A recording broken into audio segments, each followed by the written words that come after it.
This is Bill at Highland Hill Farm, and today I want to tell you a story about Mother's Day.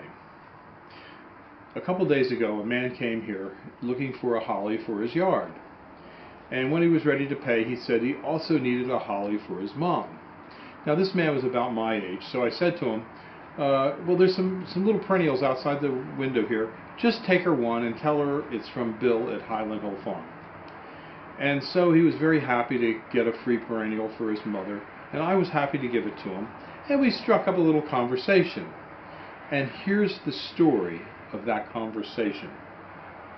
This man's approximately my age, and he said that his mother was 89. And I asked him, oh, well then your father was probably a vet. And he said, yes, my father was a vet. I said, mine too.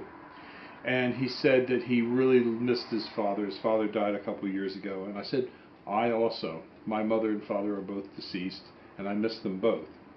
And then he said, was your father in the Army? And I said, no, my father was in the Army Air Corps. And he was saying that his father was in the Army. And he then went on to say that his father was in the Battle of the Bulge and had been captured by the Germans and escaped. And I looked at him and I said, when I was a kid I knew a man who was also in the Battle of the Bulge and he escaped. And that man was a true hero to me because he taught me an awful lot about life. And he said to me, what was that man's name? And I said, that man's name was Benny Janeski from Lambertville, New Jersey. He looked at me in surprise and awe, and he said, that's my father. And so I met Benny Janeski Jr. I had known his father and his mother from many years ago. In fact, I knew they lived on Rock Hill Road in Lambertville, or Rocktown Road in Lambertville, and that his father had a TD9 bulldozer, and it started with gas and ran then with diesel. You switched it over from gas to diesel. I knew his father was a great mechanic and a great operator of heavy equipment. And I said to him, you know, I knew his father very well. I saw him sometimes daily back in the 60s when I knew him. And so that's the story I wanted to tell you today about the two men that mean a lot to me, my father and Benny Janeski. This is our Petiolaris climbing hydrangea. It's a drought-resistant, heavy shade plant. It can take heavy shade. It'll also withstand rabbit damage. Rabbits don't seem to bother it much. It has good winter interest. It's a showy, fragrant hydrangea with low maintenance and low to medium water needs. It's a part shade to full sun. It can grow 30 to 50 feet high by 5 to 6 foot wide. It grows in USDA zones 4 to 8.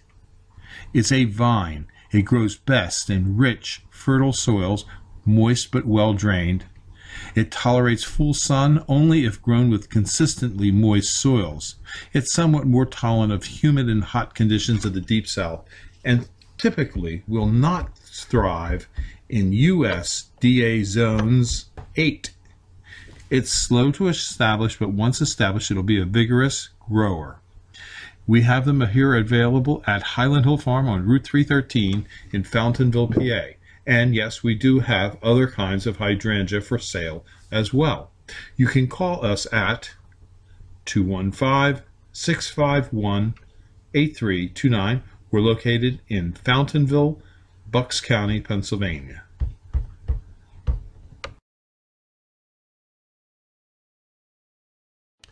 Give us a call at Highland Hill Farm for your trees and shrubs. 215-651-8329.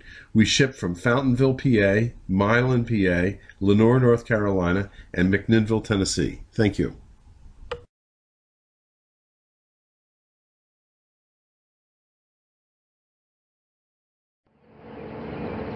This is Bill at Highland Hill Farm, and today we're transplanting into pots these white pine transplants.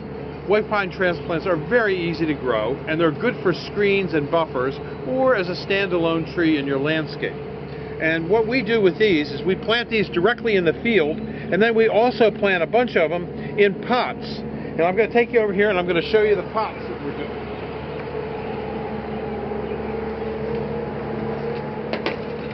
I can squeeze through here. Right back in here, we have a bunch of our potting area, and here's where we're potting them up. We have a potting soil mix here that we use, and it has some vermiculite and perlite in it. And then we also get in some material from landscapers that they don't want, like old spent compost or old spent mulch from developments. And we take that and we mix it in, and we make our own potting soil with it. And we then, after we get them ready, here's what they look like in the bare root form. These have been trimmed